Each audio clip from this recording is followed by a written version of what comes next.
Je voudrais partager avec vous un message que j'ai apporté le dernier dimanche à notre culte. Ce message a été une bénédiction pour plusieurs et ce qui m'a encouragé à l'enregistrer et à le mettre sur notre site. Peut-être qu'il sera une bénédiction pour l'un ou l'autre qui vont écouter ce message. Il est basé sur le verset de Marc 2, verset 1. Quelques jours plus tard, Jésus revint à Capernaum et l'on apprit qu'il était à la maison. La première réflexion que je voudrais faire, et qui est une réflexion basique, c'est que quand Jésus est à la maison, il se passe quelque chose. Et on a vu à Capernaum, quand il est venu dans cette maison, les gens étaient attentifs, il y avait foule autour, ils étaient curieux. Le déplacement de Jésus déplaçait des foules, et là en l'occurrence aussi à Capernaum, plein de gens se sont assemblés dans et en dehors de la maison. Et la preuve aussi que quand Jésus est là, il se passe quelque chose, c'est que la suite de cette histoire fait que c'est l'histoire du paralytique qu'on a passé par le toit et qui a été guéri. Et donc je voudrais m'attarder là-dessus, et je voudrais m'attarder principalement sur le fait que dans certaines traductions il est écrit que Jésus était à la maison, et dans d'autres il était écrit que Jésus est dans la maison. Je voudrais baser la suite de mon partage là-dessus, parce que pour moi il y a une vraie nuance. Quand Jésus est dans la maison, il est là, les gens le reçoivent, il y a des discussions, il y a de l'ambiance, il y a cette guérison qu'il y a eu par après. Quand Jésus est dans la maison, la maison est chamboulée parce qu'il y a un invité de marque, et parce qu'il y a ce respect, parce qu'il y a l'amour de Jésus, et donc, quand il est dans la maison, il y a une ambiance très particulière. Mais quand on prend l'autre traduction où il est dit que Jésus est à la maison, quand je suis à la maison chez quelqu'un, je participe à l'intimité de la maison. Quand je suis à la maison, j'ai droit à toutes les pièces de la maison. Je me sens à l'aise, je me sens accepté totalement. Il y a une chaleur particulière dans la relation que je peux avoir avec les propriétaires ou les occupants de la maison.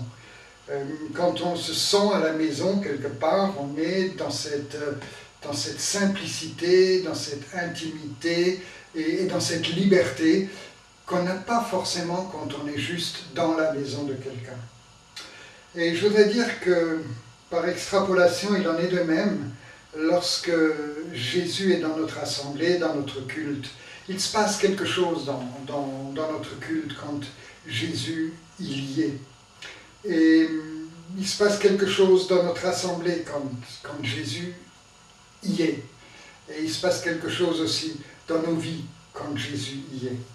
Mais je voudrais faire la réflexion quand même que dans cette maison où Jésus était, il y avait 3 types de personnes. Il y avait celles qui ont accueilli Jésus pour qu'il y soit à la maison. Et je pense que dans cette maison, précisément, il se sentait à la maison. Il se sentait à l'aise avec les gens qui l'ont accueilli. Ensuite, il y a une deuxième catégorie de personnes, ce sont celles qui sont venues dans la maison pour écouter Jésus, pour voir ce qu'il avait à leur apporter. Et puis, il y avait une troisième catégorie de personnes, c'est celles qui sont venues en retard, ou alors juste les curieux qui se trouvaient à l'extérieur de leur maison. Et pourtant, même qu'ils étaient à l'extérieur, par la présence de Jésus, leur foi était tellement stimulée qu'ils ont fini par découvrir le toit de la maison pour faire entrer le paralytique et pour vivre la guérison. Et je voudrais poser la question par rapport au culte, par exemple, ou à notre assemblée, comment est-ce que je vis le culte? Est-ce que je vis le culte auquel j'assiste, est-ce que je le vis sur le pas de la porte, comme une personne intéressée, curieuse, venue sans empressement, mais quand même prête à recevoir quelque chose? Ou est-ce que je suis venu en ayant soif d'entendre, en ayant soif de recevoir, en voulant rencontrer le Jésus, en voulant le voir de près? Ou alors, est-ce que je fais partie de ces personnes qui ont accueilli Jésus et qui sont juste heureuses de l'honorer, heureuses de lui mijoter des bons plats, heureuses de faire monter des parfums d'adoration? Je me situe où dans ma participation au culte? Le déroulement et la qualité de nos cultes dépendent de ce qu'on vient y faire, de ce qu'on vient y prendre ou de ce qu'on vient y donner. Et les mêmes réflexions sont valables pour nos assemblées.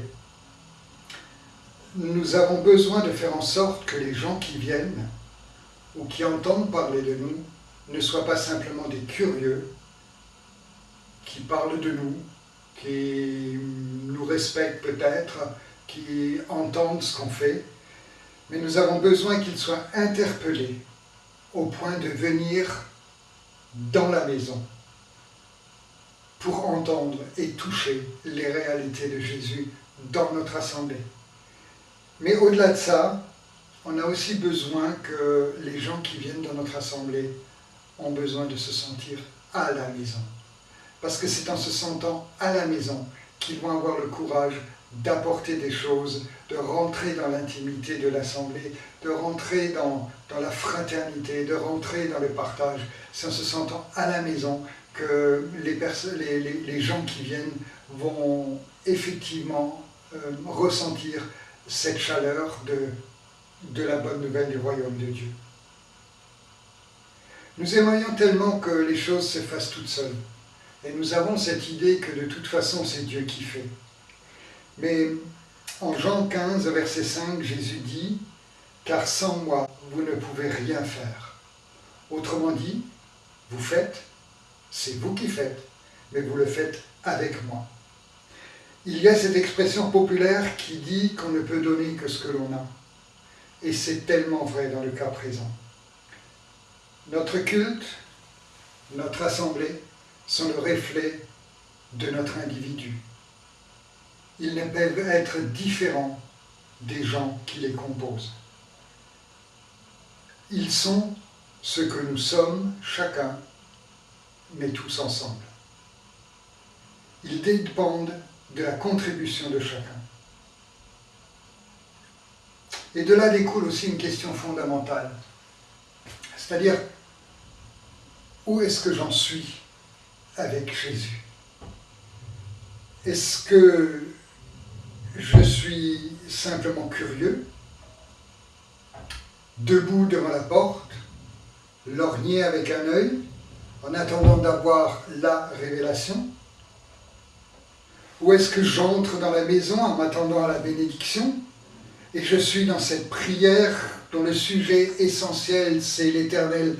Bénis-moi, bénis ma famille, bénis mon travail, bénis mon entreprise, bénis-moi, bénis-moi. Ou est-ce que Jésus est à la maison chez moi? Est-ce qu'il s'y sent bien?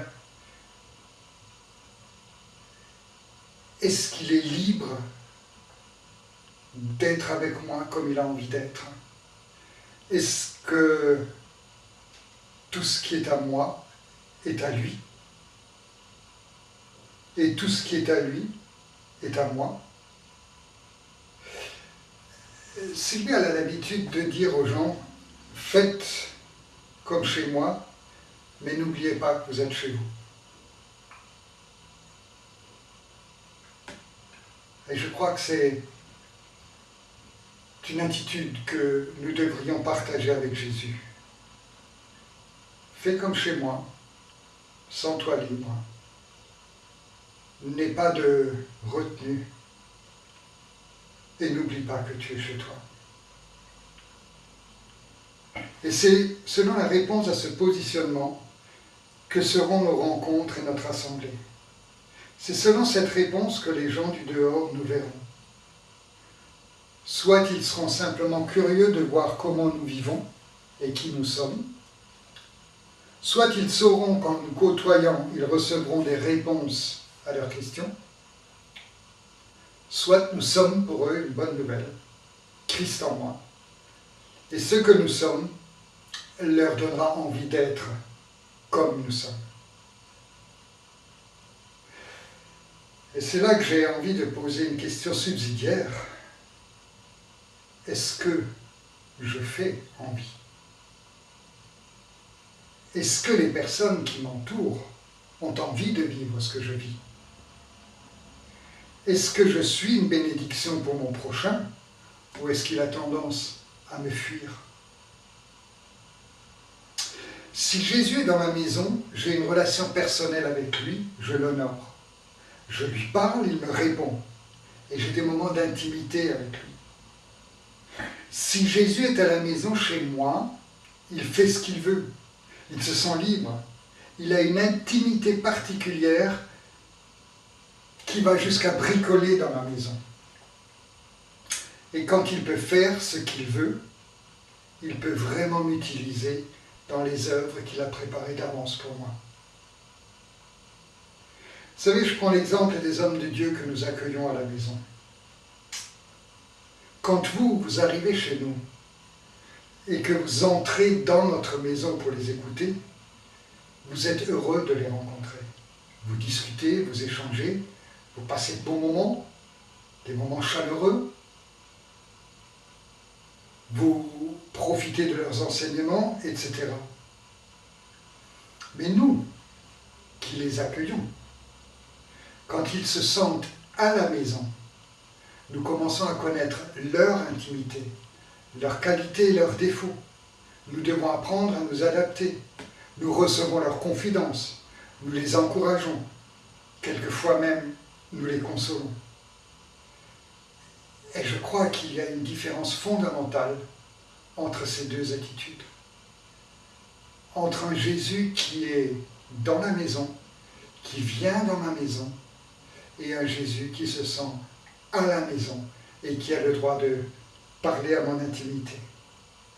Avoir Jésus à la maison, c'est être rempli du Saint-Esprit. C'est être en lui et lui en nous. Et c'est enfin, de cette façon-là, pratiquer les œuvres qu'il a faites.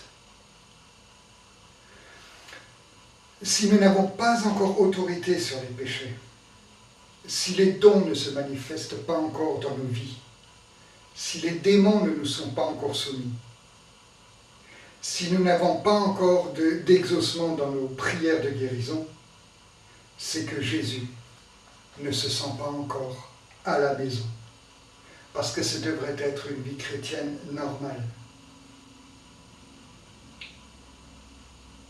Mais voyez-vous, mon propos, ce n'est pas de culpabiliser ceux qui n'en sont pas là.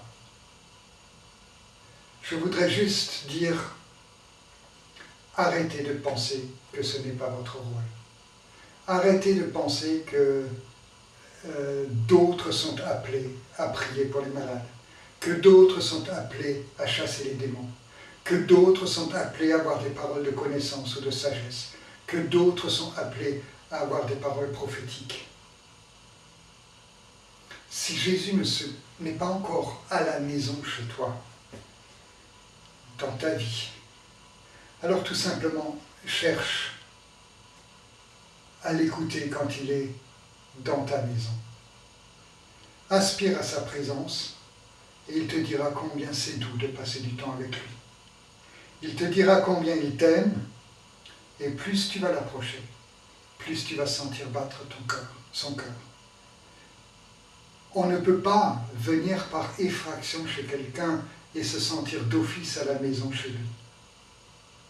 Il y a un cheminement, il y a une adaptation, il y a une connaissance de l'autre, il y a une compréhension de l'autre, il y a une confiance réciproque qui doit s'établir. Et avec Jésus, c'est pareil. Laisse Jésus dans ta maison, mais cultive ton intimité avec lui, et bientôt il se sentira à la maison. Beaucoup de chrétiens ne connaissent pas Jésus parce qu'ils ne passent pas assez de temps avec lui.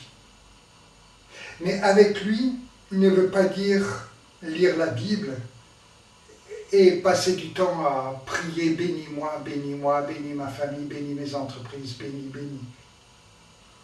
Avec lui veut dire élever son cœur pour chercher sa présence.